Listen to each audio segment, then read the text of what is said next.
وَلَقَدْ يَسَّرْنَا الْقُرْآنَ لِلذِّكْرِ فَهَلْ مِن مُّدَّكِرٍ۔ الحمد لله رب العالمين والصلاة والسلام على أشرف الأنبياء والمرسلين، أما بعد فأعوذ بالله من الشيطان الرجيم من همزه ونفخه ونفثه. بسم الله الرحمن الرحيم. رب اشرح لي صدري ويسر لي أمري واحلل عقدة من لساني يفقه قولي. اللهم انفعنا بما علمتنا وعلمنا ما ينفعنا وزدنا علما.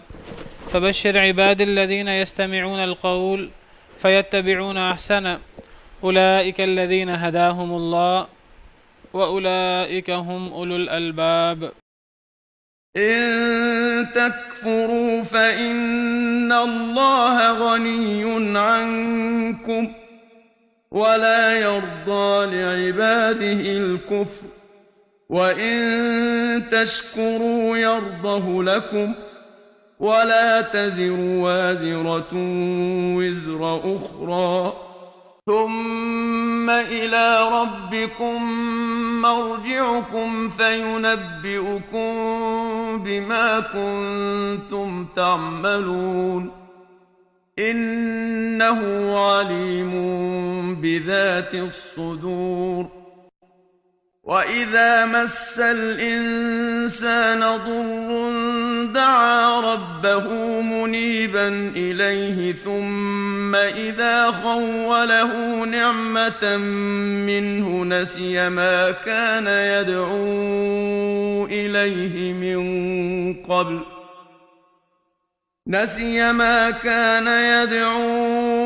إليه من قبل وجعل لله أندادا ليضل عن سبيله قل تمتع بكفرك قليلا إنك من أصحاب النار. أَمَّنْ هُوَ قَانِتٌ آنَاءَ اللَّيْلِ سَاجِدًا وَقَائِمًا يَحْذَرُ الْآخِرَةَ وَيَرْجُو رَحْمَةَ رَبِّهِ قُلْ هَلْ يَسْتَوِي الَّذِينَ يَعْلَمُونَ وَالَّذِينَ لَا يَعْلَمُونَ إنما يتذكر أولو الألباب. أعوذ بالله من الشيطان الرجيم. بسم الله الرحمن الرحيم. إن تكفروا فإن الله غني عنكم ولا يرضى لعباده الكفر. اگر تم کفر کرو، اگر تم ایمان نہ لاؤ، اگر تم کفر کرو فإن اللہ غنی عنکم، پس بے شک اللہ تعالی غنی ہے تم سے. اگر تم میں سے کوئی شخص ایمان نہیں لاتا، تم میں سے کوئی شخص اللہ اور اللہ کے رسول کی بات نہیں مانتا تو اپنا نقصان کرتا ہے، اللہ کو کوئی نقصان نہیں ہوتا. اللہ کے حکم پر عمل نہیں کرتا تو اپنا ہی نقصان کرتا ہے. ان احسنتم احسنتم لانفسکم، نیکی کرو گے تو اپنے لیے، وان اسأتم فلہا، گناہ کرو گے تو اپنے نفس کے خلاف. انسان کو پتہ نہیں لگتا، دنیا کے اندر پتہ لگے گا جب اللہ کے سامنے پیش ہوگا قیامت کے دن، والعیاذ باللہ. من اہتدی فانما یہتدی لنفسہ، جو ہدایت یافتہ ہوتا ہے اپنے آپ کے لیے ہوتا ہے، کسی دوسرے کو اس کا فائدہ نہیں ہوتا. ومن ضل فانما یضل علیہا، جو گمراہ ہوتا ہے وہ اپنے نفس کے خلاف گمراہ ہوتا ہے. ایک اور جگہ فرمایا لا یکلف اللہ نفسا الا وسعها لہا ما کسبت وعلیہا ما اکتسبت، کہ انسان کے نفس کے لیے ہے جو انسان نے کمایا، وعلیہا ما اکتسبت، اور انسان کے نفس کے خلاف ہے جو انسان نے کمایا. کیا مطلب؟ یعنی انسان نے جو اچھے اعمال کیے وہ انسان کے لیے ہیں، اور جو انسان نے برے اعمال کیے وہ انسان کے اپنے ہی ذات کے خلاف ہیں. ہماری کسی کفر سے، ناشکری سے، دین اسلام کے خلاف چالیں چلنے سے، دین اسلام کے خلاف مکر کرنے سے، دین اسلام کو ہم پھیلنے سے روک نہیں سکتے. وہ اللہ رب العالمین کا نور ہے، اور اللہ کا نور مکمل ہو کر رہے گا، پورا ہو کر رہے گا نہ ہم دین اسلام کو نقصان پہنچا سکتے ہیں، اس نے پھیلنا ہی پھیلنا ہے۔ الاسلام یعلو ولا یعلی علیہ، اسلام غالب ہی رہے گا، دلائل کے ذریعے، زمینی طور پر بھی۔ ہمارے کفر سے اور ہماری نافرمانیوں سے دین اسلام کو، اللہ کو کوئی نقصان نہیں ہونے والا۔ اگر تم کفر کرو بس بے شک اللہ تعالیٰ غنی ہے تم سے، اللہ کو تمہاری کوئی ضرورت نہیں ہے، تمہارے ایمان کی، تمہاری نیکیوں کی، تمہاری نیکیوں سے اللہ کو کوئی فائدہ نہیں ہوتا، اللہ کی بادشاہت میں کوئی اضافہ نہیں ہوتا۔ انسان کی نیکی انسان کے فائدے کے لیے ہوتی ہے۔ جب انسان کا اپنا فائدہ ہے تو پھر اللہ تعالیٰ بار بار انسان کو دعوت دے رہے ہیں اپنا فائدہ حاصل کر لو، اپنا فائدہ حاصل کر لو، انسان حاصل کرتا ہی نہیں ہے۔ حضرت موسیٰ علیہ السلام نے اپنی قوم سے کہا تھا، وقال موسیٰ ان تکفروا انتم ومن فی الارض جمیعا، حضرت موسیٰ علیہ السلام نے کہا تھا، سورہ ابراہیم آیت نمبر 8، اپنی قوم سے، بنی اسرائیل سے یا فرعونیوں سے کہا تھا، اگر تم کفر کرو تم بھی اور زمین میں جتنے لوگ ہیں سارے، اگر دنیا جہاں کافر بن جائے، فإن اللہ لغنی حمید، تو اللہ پھر بھی تعریف کیے گئے ہیں، اللہ پھر بھی بے نیاز ہیں، تعریف کیے گئے ہیں۔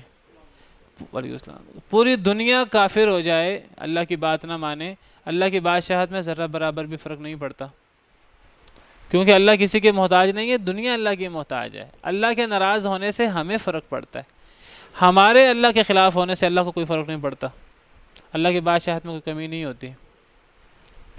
یا ایھا الناس انتم الفقراء الی اللہ واللہ هو الغنی الحمید، ہم نے پڑھا سورہ فاطر آیت نمبر 15 کہ اے لوگو تم محتاج ہو اللہ کے، اللہ کسی کا محتاج نہیں ہے۔ واللہ هو الغنی الحمید، اللہ بے نیاز ہیں، تعریف کیے گئے ہیں۔ اللہ کی ناراضگی سے ہمیں فرق پڑتا ہے، ہماری دنیا آخرت تباہ ہو جاتی ہے، اور ہمارے انکار سے، ہماری نیکی نہ کرنے سے ہمارا ہی نقصان ہوتا ہے، اللہ کو کوئی فرق نہیں پڑتا۔ صحیح مسلم میں ہے، نبی کریم صلی اللہ علیہ وسلم کا ارشاد ہے کہ نبی کریم صلی اللہ علیہ وسلم نے فرمایا، حدیث قدسی ہے، آپ نے اللہ تعالیٰ کی طرف سے آپ نے اللہ تعالیٰ کا فرمان بتایا، صحیح مسلم حدیث نمبر 2580، نبی کریم صلی اللہ علیہ وسلم نے ارشاد فرمایا کہ اللہ تعالیٰ فرماتے ہیں، یا عبادی، اے میرے بندو، لمبی حدیث ہے، اس کا ایک ٹکڑا، اے میرے بندو، لو ان اولکم وآخرکم، اگر تمہارے پہلے، تم سے پہلے آنے والے، وآخرکم، اور تمہارے بعد آنے والے، قیامت تک، حضرت آدم سے لے کے قیامت تک، وانسکم، تمہارے انسان، وجنکم، اور تمہارے جن، سارے کے سارے مل کر، کانوا علی افجر قلب رجل واحد، اگر دنیا کے سب سے فاسق و فاجر شخص کے دل کی طرح ہو جائیں، سارے لوگوں کے دل، حضرت آدم سے لے کے قیامت تک کے انسانوں کے دل، ابتدا سے لے کر قیامت تک جنوں کے دل، اگر دنیا کے بدبخت ترین انسان کے دل کی طرح ہو جائیں، سارے دنیا کے لوگ جو ہیں وہ ابلیس کی طرح ہو جائیں، شیطان کی طرح ہو جائیں، ما نقص ذلک من ملکی شیئا، میری بادشاہت میں کوئی نقصان نہیں ہوتا، میری بادشاہت میں کوئی کمی نہیں ہوتی۔ اور اس سے پہلے فرمایا کہ یا عبادی، اے میرے بندو، لو ان اولکم وآخرکم وانسکم وجنکم، اگر تمہارے پہلے، تمہارے آخری، تمہارے انسان، تمہارے جن، اگر وہ متقی شخص کی طرح ہو جائیں، سارے کے سارے متقی ترین شخص کی طرح ہو جائیں، ما زاد ذلک فی ملکی شیئا، اس سے میری بادشاہت میں کوئی اضافہ بھی نہیں ہوتا۔ یعنی گویا کہ انسان کی نیکی کا فائدہ اللہ کو نہیں ہوتا، انسان کو ہوتا ہے۔ پوری دنیا نیک ہو جائے، اللہ کی بادشاہت میں کوئی اضافہ نہیں ہوتا، پوری دنیا جو ہے وہ خراب ہو جائے، اللہ کی بادشاہت میں کوئی کمی نہیں ہوتی۔ تو اللہ رب العالمین بے نیاز ہیں، تعریف کیے گئے ہیں۔ ہمارے کفر سے، ہماری نافرمانی سے اللہ کو فرق نہیں پڑتا، ہمیں فرق پڑتا ہے، ہمیں بھگتنا ہوگا اس کو۔ ہمیں پتہ لگے گا جس دن ہماری موت آئے گی، جس دن عذاب آئے گا، جو قبر میں ہوں گے جس دن، اور جس دن جو ہے وہ اللہ کے سامنے جب حساب کتاب ہو رہا ہوگا۔ اگر تم کفر کرو فإن اللہ غنی عنکم، بس بے شک اللہ تم سے بے نیاز ہے، اللہ کو تمہارے کفر سے کوئی فرق نہیں پڑتا۔ ولا یرضی لعبادہ الکفر، نہیں وہ پسند کرتا اپنے بندوں سے کفر۔ ہاں، اللہ کو یہ بات اچھی نہیں لگتی، اللہ کو کوئی نقصان نہیں اس سے ہوتا، اللہ کی بادشاہت میں کوئی کمی نہیں ہوتی۔ ایک انسان کافر ہو کہ پوری دنیا کافر ہو جائے، اللہ کی بادشاہت میں کوئی کمی نہیں ہوتی، لیکن اللہ کو یہ چیز اچھی نہیں لگتی۔ وَإِن تَشْكُرُوا، اور اگر تم شکر کرو، اگر تم قدردانی کرو اللہ کی نعمتوں کی، اور اللہ کی نعمتوں کی قدردانی کس طرح ہوتی ہے کہ انسان ایمان لے آئے اللہ رب العالمین پر، انسان اللہ رب العالمین کی وحی کو اور اللہ رب العالمین کے احکامات کو ماننا شروع کر دے۔ یہ نہیں کہ جو مرضی ہے وہ مانے، انسان اللہ کے تمام احکامات، انسان تہیہ کرے اللہ رب العالمین کا ہر حکم مانوں گا اللہ رب العالمین پر، اور جس چیز پر اللہ نے ایمان لانے کا حکم دیا اس کو مانوں گا۔ وَإِن تَشْكُرُوا، اور اگر تم شکر کرو، يَرْضَهُ لَكُمْ، اللہ راضی ہوتے ہیں تمہارے لیے۔ اللہ کی بادشاہت میں اضافہ کوئی نہیں ہوتا، لیکن اللہ راضی ہوتے ہیں۔ کفر سے اللہ کی بادشاہت میں کمی کوئی نہیں ہوتی، لیکن اللہ ناراض ہوتے ہیں۔ شکر سے اللہ کی بادشاہت میں اضافہ کوئی نہیں ہوتا، لیکن اللہ خوش ہوتے ہیں۔ اس سے پتہ لگا کہ دنیا کے اندر ایسے کام ہو سکتے ہیں جن سے اللہ راضی نہ ہو۔ کفر ہو سکتا ہے دنیا کے اندر، اللہ نے اختیار دیا ہے انسانوں کو اور جنوں کو، انسان اور جن اللہ رب العالمین کی رضا کے خلاف کام کریں۔ اگر دنیا جہاں کافر بن جائے اللہ کو فرق تو کوئی نہیں پڑے گا، لیکن اللہ راضی نہیں ہوں گے، اللہ ناراض ہوں گے۔ تو اس سے پتہ لگا کہ اس دنیا میں اللہ کی رضا کے خلاف کام ہو سکتا ہے۔ اللہ کی رضا کچھ اور ہے، اور انسان اور جن ان کے پاس اختیار ہے کہ وہ اللہ کی رضا کے خلاف کام کریں۔ اللہ کیا چاہتے ہیں کہ تمام انسان اور تمام جن اللہ رب العالمین کی باتیں مانیں، اللہ رب العالمین کے احکامات پہ عمل کریں، ایمان لے آئیں، اللہ رب العالمین کے ایک ایک حکم کی پاسداری کریں۔ اللہ یہ چاہتے ہیں، یہ اللہ کا ارادہ شرعیہ ہے۔ وہی بات جو ہم نے پیچھے کی تھی، ارادہ کی دو قسمیں ہیں، ایک ارادہ کونیہ اور ایک ارادہ شرعیہ۔ اللہ کا ارادہ شرعیہ جو اللہ کی شریعت ہے، جو اللہ کا ہم سے تقاضا ہے، وہ تو یہ ہے کہ ہم اللہ رب العالمین کی ہر بات مانیں۔ لیکن اگر ہم نہیں مانتے تو یہ بھی، اس کے پیچھے بھی اللہ کا ارادہ ہے، یہ کام بھی اللہ کے ارادے کے بغیر نہیں ہے۔ لیکن یہ کون سا ارادہ ہوگا؟ یہ ارادہ کونیہ ہوگا۔ اللہ کا حکم ہے ایمان لاؤ، اللہ کی وحی کو مانو، اللہ کے ایک ایک حکم کو مانو، یہ اللہ کا ارادہ شرعیہ ہے۔ جو یہ کر لے گا گویا کہ وہ اللہ کے ارادہ شرعیہ کے مطابق، اللہ کی پسند کے مطابق کام کر رہا ہے، اور جو یہ نہیں کرے گا انسان اور جن خلاف کر سکتے ہیں اس کے، فرشتے اور دیگر آسمان، زمین، پہاڑ، دیگر مخلوقات یہ کام نہیں کر سکتی۔ اللہ نے یہ چیز آسمان و زمین اور پہاڑ پر پیش کی تھی، انہوں نے قبول کرنے سے انکار کر دیا تھا کہ میں تمہیں اختیار دے دیتا ہوں اپنی مرضی سے، میں وحی آئے گی تو تم مان لو گے، تمہارے پاس اختیار ہوگا، مان لو گے تو میں تمہاری دنیا بھی بہتر کر دوں گا، آخرت بھی بہتر کر دوں گا، اور تمہارے پاس اختیار ہوگا کہ تم نہ مانو، لیکن اگر نہیں مانو گے میں ناراض ہو جاؤں گا، دنیا بھی تباہ کر دوں گا، آخرت بھی تباہ کر دوں گا۔ یہ امانت تھی نا۔ تو یہ انسان نے اور جن نے اس کو اٹھایا، باقی کسی نے بھی اس کو نہیں اٹھایا۔ اب انسان اور جن، اللہ کی رضا تو یہ ہے کہ ہر بندہ ایمان لے آئے، کیونکہ وہی تو اللہ نے ہر ایک کے لیے اتاری ہے، احکامات اللہ نے ہر ایک کے لیے اتارے ہیں۔ اب اللہ کی رضا اور اللہ کی خوشی تو یہ ہے کہ ہر بندہ ایمان لے آئے، لیکن انسان اور جن کے پاس اختیار ہے کہ وہ اللہ کی رضا کے خلاف کام کریں، اور زیادہ انسان اور جن اللہ کی رضا کے خلاف کام کرتے ہیں، کفر کرتے ہیں، زیادہ لوگ کفر کرتے ہیں۔ تو اس سے پتہ لگا کہ اللہ کی رضا اور خوشی تو یہ ہے کہ سب ایمان لائیں، لیکن بہت سے لوگ اللہ کی رضا کے خلاف کام کرتے ہیں۔ اللہ چاہتے ہیں سب شکر کریں، اس لیے اللہ فرماتے ہیں کہ اگر تم شکر کرو اللہ راضی ہوتے ہیں، لیکن اکثر لوگ کفر کرتے ہیں۔ تو گویا کہ جو لوگ کفر کرتے ہیں وہ اللہ کی خوشی اور رضا کے خلاف کام کرتے ہیں۔ اللہ نے فرمایا وَلَا يَرْضَىٰ لِعِبَادِهِ الْكُفْرَ، اللہ اپنے بندوں سے کفر کو پسند نہیں کرتے۔ لیکن دنیا میں کفر کا وجود ہے کہ نہیں ہے؟ زیادہ تر لوگ کافر ہیں، انسانوں میں سے اور جنوں میں سے زیادہ تر شیطان کے پیروکار ہیں، زیادہ تر کافر ہیں۔ تو وہ بھی اللہ کا ارادہ کونیہ ہے، وہ اللہ کا ارادہ کونیہ ہے، اور اللہ کا ارادہ شرعیہ یہ تھا کہ ہم ایمان لائیں۔ اللہ کی ارادہ شرعیہ کی خلاف ہو سکتا ہے دنیا کے اندر، اللہ کا ارادہ کونیہ کے خلاف نہیں ہو سکتا۔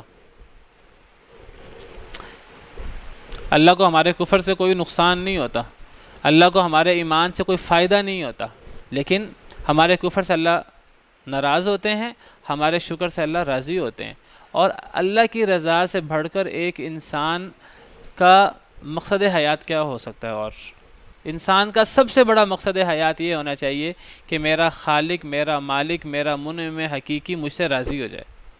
اس سے بڑا کوئی مقصد حیات نہیں ہے ہمارا، کیونکہ اس نے ہمیں پیدا کیا ہے، اس کے ہم پر احسانات ہیں، ہم اس کو راضی کریں، وہ ہمیں حکم دے اور ہم آگے سے انکار کریں، ہم نہ مانیں، چاہے منہ سے انکار کر دیں ہم نہیں مانتے، چاہے منہ سے انکار نہ کریں لیکن ہم عمل سے بات مانیں ہی نہ، تو اپنے خالق حقیقی کو ناراض کرنے سے بڑھ کر بدبختی اور کیا ہو سکتی ہے؟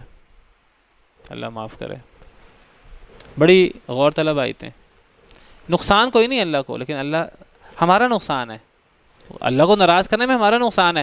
فوری طور پہ کچھ نہیں ہوگا دنیا میں، فوری طور پہ اللہ پکڑ بھی کر سکتے ہیں، لیکن ضروری نہیں اللہ دنیا میں پکڑ کریں، لیکن دنیا بھی تباہ ہوگی، جیسے انسان مرنے لگے گا انسان کو اندازہ ہو جائے گا، پھر دنیا بھی تباہ ہے، قبر بھی اور آخرت بھی، سب کچھ تباہی ہے۔ پھر اگر شکر کرو گے تو اللہ راضی ہو جائیں گے تمہارے لیے۔ اگلے جملے بھی بڑے اہم ہیں، وَلَا تَزِرُ وَازِرَةٌ وِزْرَ أُخْرَى، اور نہیں بوجھ اٹھائے گی کوئی بوجھ اٹھانے والی کسی دوسری کا بوجھ، جس نے گناہ کیا ہے وبال اسی کو اٹھانا پڑے گا۔ دنیا کے اندر بعض دفعہ کرتا کوئی ہے، بھرتا کوئی ہے، بعض دفعہ جرم جو ہے وہ مالدار شخص سے ہو جاتا ہے، اقتدار والے سے ہو جاتا ہے، تو سزا جو ہے وہ غریب کو دے دی جاتی ہے، اس کے لیے جو ہے وہ سفارشیں اور اس کے لیے راہ نکالی جاتی ہے۔ بعض دفعہ بوجھ کوئی دوسرا اٹھا لیتا ہے، دنیا کے اندر کسی کو پیسوں کا لالچ دیا جاتا ہے، وہ الزام اپنے سر لے لیتا ہے، اور بہت سی چیزیں ہوتی ہیں دنیا کے اندر، لیکن اللہ کے ہاں ایسی کوئی بات نہیں ہے۔ جرم جس نے کیا ہے، اب جب اللہ اسے ناراض ہوں گے اور پھر اللہ اسے سزا دیں گے، تو کسی کا بوجھ کوئی دوسرا نہیں اٹھائے گا، ہر شخص نے اپنا بوجھ خود اٹھانا ہے۔ وَأَن لَيْسَ لِلْإِنسَانِ إِلَّا مَا سَعَى، نہیں ہے انسان کے لیے مگر جو اس نے کوشش کی۔ وَأَنَّ سَعْيَهُ سَوْفَ يُرَى، پھر انسان کو اس کی کوشش دکھائی جائے گی قیامت کے دن۔ ثُمَّ يُجْزَاهُ الْجَزَاءَ الْأَوْفَى، پھر انسان کو اس کا پورا پورا بدلہ دیا جائے گا۔ کسی دوسرے کا بوجھ کوئی دوسرا نہیں اٹھائے گا، نہ کسی کا کوئی عزیز، نہ کوئی اور مفادات کی وجہ سے کوئی کسی کا بوجھ نہیں اٹھائے گا، ہر ایک نے اپنا بوجھ اٹھانا ہوگا۔ ہاں بعض دفعہ کوئی کسی دوسرے کا بوجھ بھی اٹھا لیتا ہے، وہ بھی اللہ تعالی ہمیں بتاتے ہیں کہ کب ایسا ہوتا ہے۔ ایسا تب ہوتا ہے کہ کام کوئی اور کر رہا، گناہ اس کے ساتھ کسی اور کو بھی ہو رہا ہوتا ہے، وہ ایسا تب ہوتا ہے جب اس گناہ کے اندر اس بندے کی کوئی نہ کوئی حصے داری ہو، گویا کہ وہ بھی اس کا اپنا بوجھ ہوتا ہے۔ اگر میں نے کسی کو کوئی غلط طرف لگا دیا ہے، کسی کو میں نے گمراہ کر دیا ہے غلط دلائل دے کر اور چرب زبانی سے میں نے کسی کو راہ حق سے ہٹا دیا ہے، اب جب تک وہ بندہ اس غلطی پر قائم دائم رہے گا، اس کو بھی گناہ ہوگا، مجھے بھی ہوگا۔ دنیا میں جتنے قتل ہوتے ہیں اس کی سزا اس قاتل کے ساتھ ساتھ قابیل کو بھی ملتی ہے، لِأَنَّهُ أَوَّلَ مَنْ سَنَّ الْقَتْلِ، کیونکہ وہ پہلا ہے جس نے قتل کے طریقے کو جاری کیا۔ اب دنیا میں جتنے قتل ہوتے ہیں اس کا وبال قابیل پر بھی پڑتا ہے۔ یہ نہ سمجھے کہ قابیل کا تو اس میں کوئی حصہ نہیں ہے، نہیں، اس میں قابیل کا بھی حصہ ہے، کیونکہ قابیل نے اس طریقہ کار کو شروع کیا ہے اور اس کو رواج دیا ہے۔ اسی طرح جو شخص نیکی کرتا ہے یا کسی کو نیکی کا حکم دیتا ہے، حدیث مبارکہ میں ہے الدال علی الخیر کفاعلہ، کسی کو نیکی کی بات بتانے والا نیکی کرنے والے کی طرح ہے۔ آپ کسی کو واعظ کرتے ہیں، نصیحت کرتے ہیں نماز پڑھنے کی، وہ آپ کے کہنے پر نماز شروع کر دیتا ہے، اسے بھی اجر ملے گا، آپ کو بھی پورا اجر ملے گا۔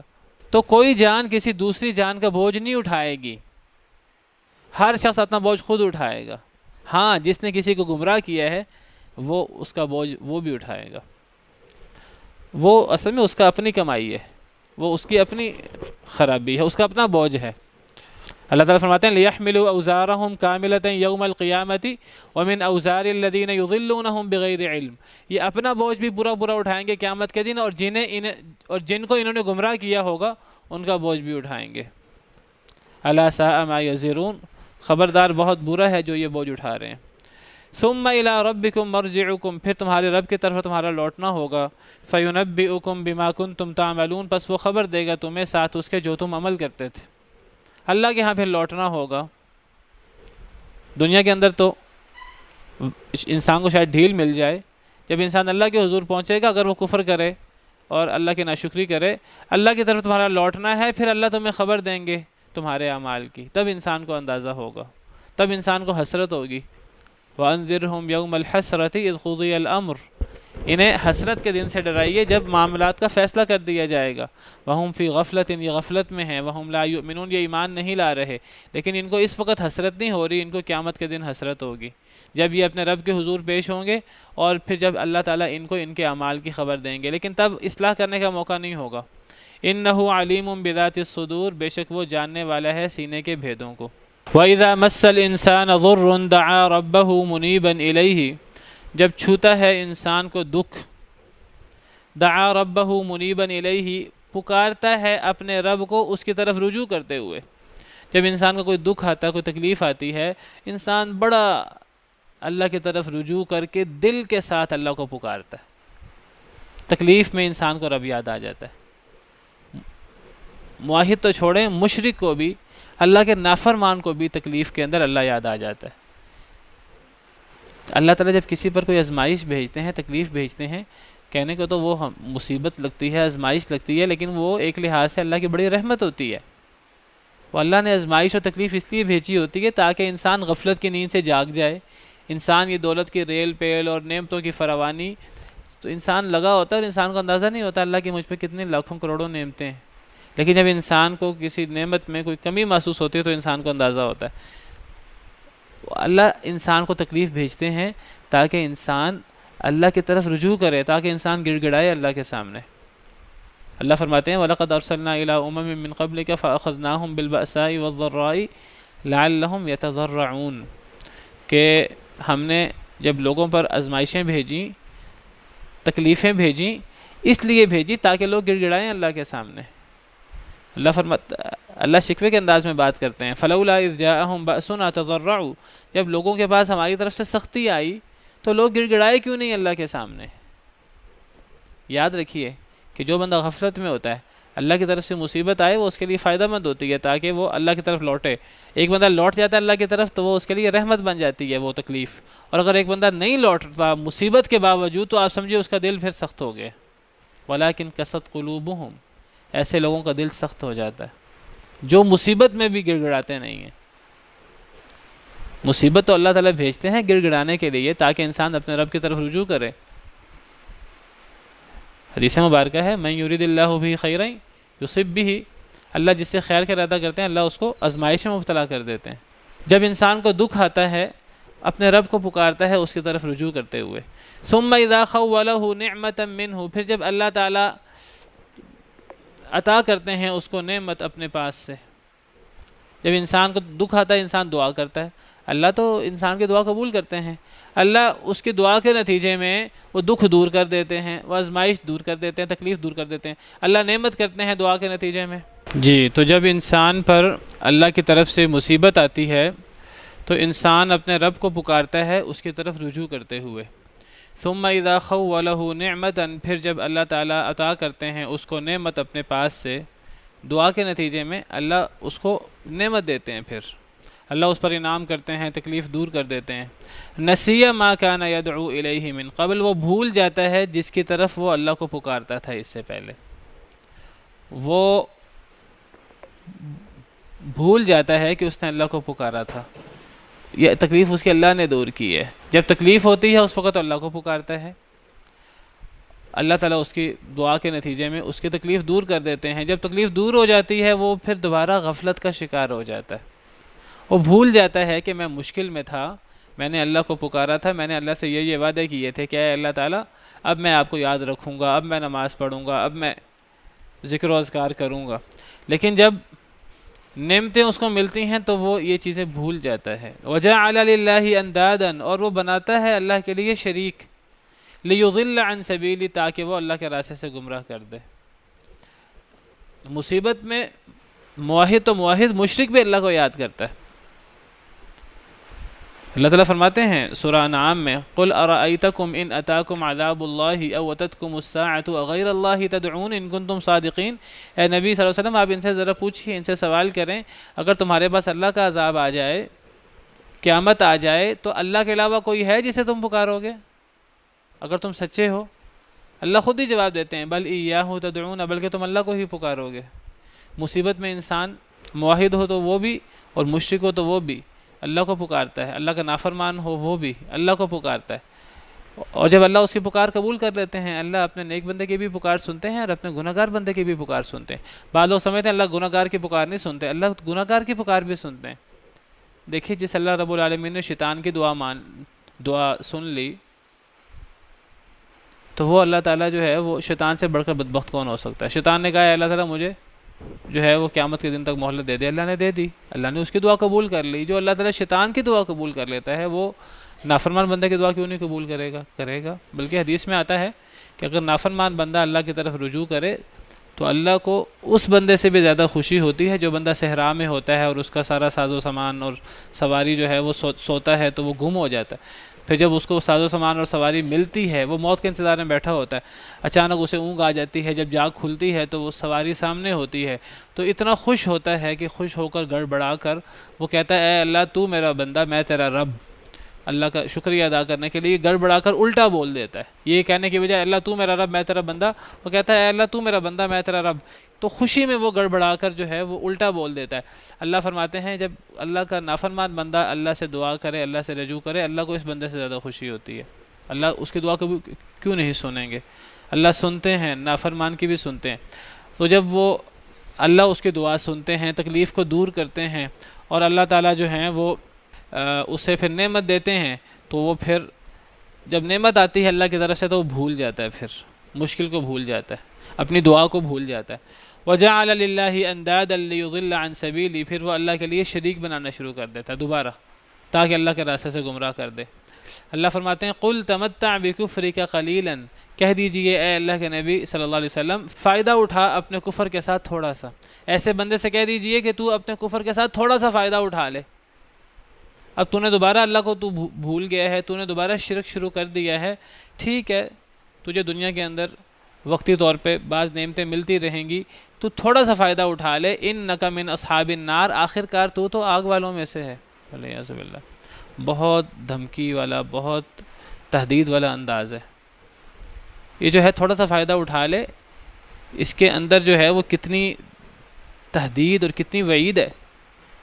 بالکل اس کو ایسے سمجھیں جیسے کسی کو کل موت کی سزا ملنی ہے اور آج اسے کہا جائے کہ جی یہ تیرے سامنے انواع و اقسام کے کھانے ہیں، جو تو نے کھانا کھا لے، اور کل اس کو جو ہے نا وہ سخت ترین سزا ملنی ہے۔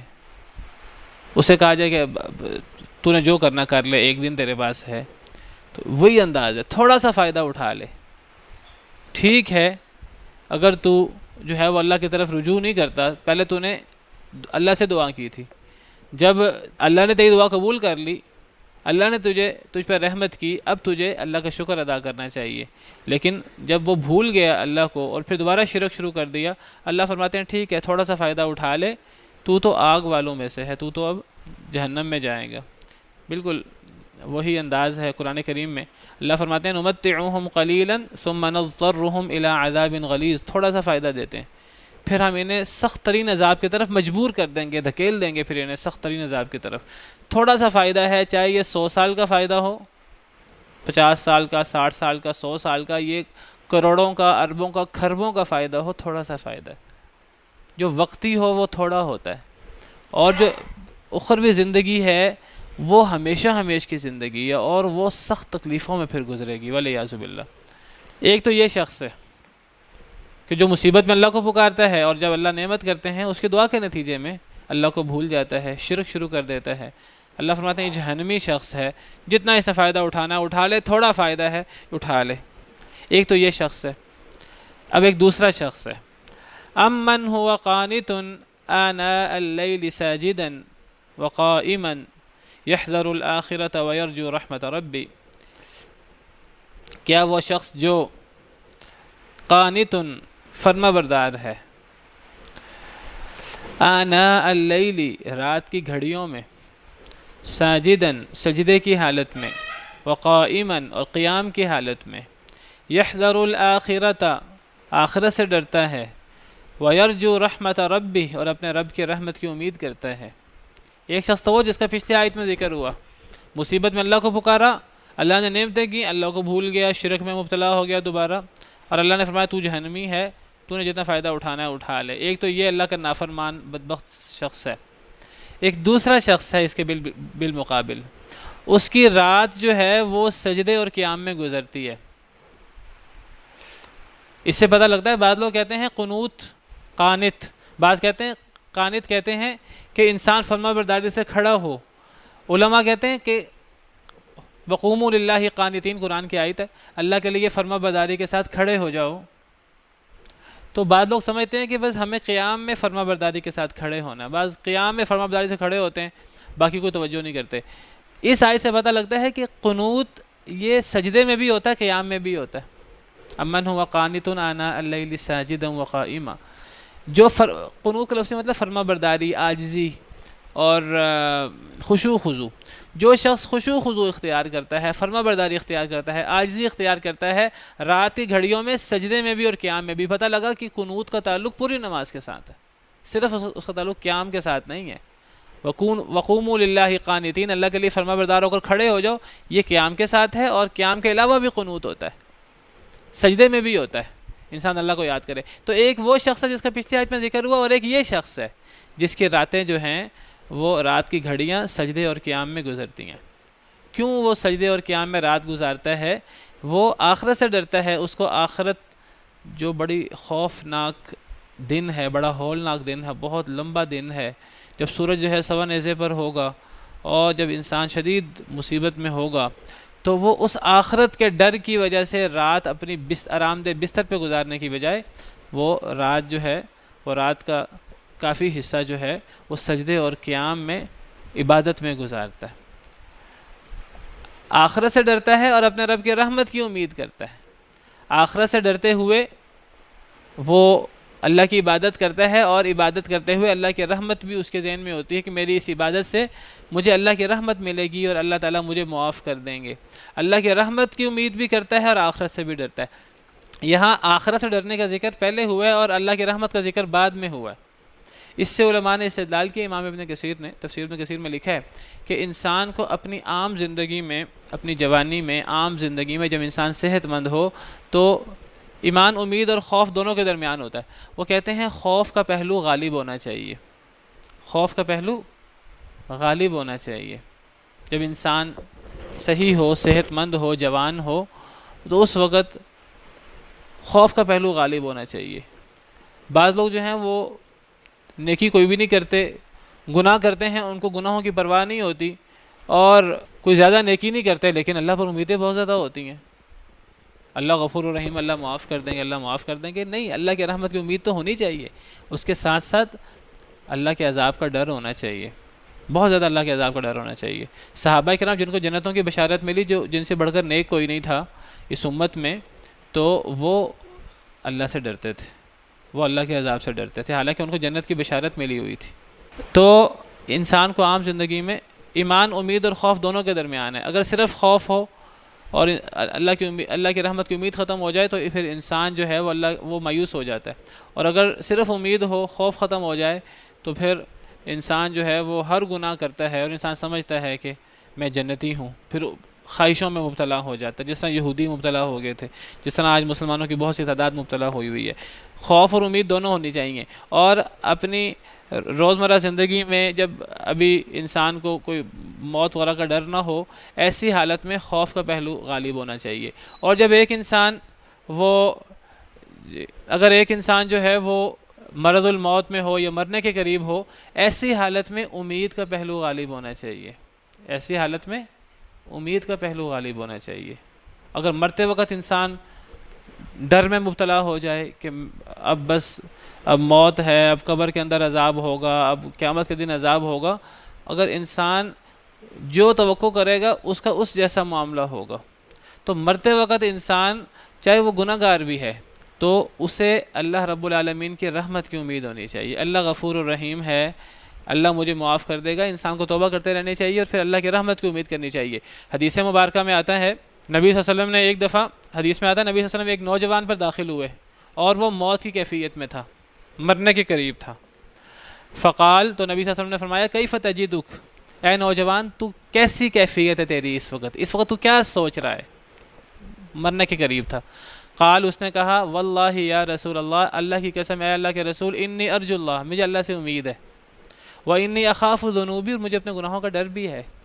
پہلے امید کا ذکر کیا، پھر گناہوں کا ڈر کا ذکر کیا. گناہوں کا ڈر بھی ہے مجھے، کہیں اللہ میری پکڑ نہ کر لے، لیکن مجھے اللہ کی امید ہے. امید کا پہلو پہلے بیان کیا. فقال رسول اللہ صلی اللہ علیہ وسلم، تو رسول کریم صلی اللہ علیہ وسلم نے فرمایا لا یجتمعان فی قلب عبد فی مثل هذا الموطن، یہ دونوں چیزیں کسی بندے کے دل میں اکٹھی نہیں ہوتی ایسے وقت میں جس وقت میں تو ہے. الا اعطاہ اللہ ما یرجو، اللہ اس کو وہ دیتا ہے جس کی وہ امید کرتا ہے. وآمنہ مما یخاف، اور اللہ اس کو محفوظ کر دیتا ہے اس سے جس سے وہ ڈرتا ہے. اگر اس کیفیت میں انسان میں یہی دو چیزیں اکٹھی ہو جائیں، اللہ کی رحمت کی امید اور اپنے گناہوں کا خوف، اللہ اس کو اس کی امید کے مطابق اسے دیتا ہے. جب وہ امید کرتا ہے اللہ سے، اللہ وہ دیتے ہیں، اور وہ جسے ڈر رہا ہوتا ہے اللہ اس کو اس سے محفوظ کر دیتے ہیں. تو یہ امید اور خوف دونوں انسان کے اندر ہونی چاہیے. تو یہ دو کیفیتیں ہیں، دو افراد ہیں، ایک جس کا ذکر پیچھے ہوا، ایک جس کا ذکر یہ ہوا. اللہ فرماتے ہیں قل هل يستوي الذين يعلمون والذين لا يعلمون، کہہ دیجئے اے اللہ کے نبی صلی اللہ علیہ وسلم، کیا برابر ہو سکتے ہیں جاننے والے اور نہ جاننے والے؟ کیا عالم اور جاہل برابر ہو سکتے ہیں؟ جاہل کون ہے؟ آیت نمبر 8 والا. اور عالم کون ہے؟ آیت نمبر 9 والا.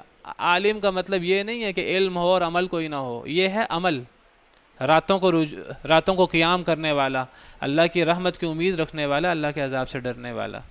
عالم عمل کے ساتھ ہوتا ہے. علم وہ ہوتا ہے جو علم نافع ہو. وہ علم جو نقصان پہنچائے وہ علم نہیں ہوتا، وہ تو انسان کے لیے نقصان دہ ہوتا ہے. عالم اور غیر عالم کبھی برابر نہیں ہوتے. عالم کون ہے؟ جس کا اس آیت میں ذکر ہوا. اور جاہل کون ہے؟ جس کا پچھلی آیت میں ذکر ہوا. انما یتذکر اولو الالباب، سوائے اس کے کہ نہیں نصیحت پکڑتے ہیں عقل مند لوگ. وقت ختم ہو گیا ہے، پھر اتنا ہی کافی ہے. سبحانک اللہم ربنا وبحمدک، اشہد ان لا الہ الا انت، استغفرک واتوب في رحمه تحلو الحياة.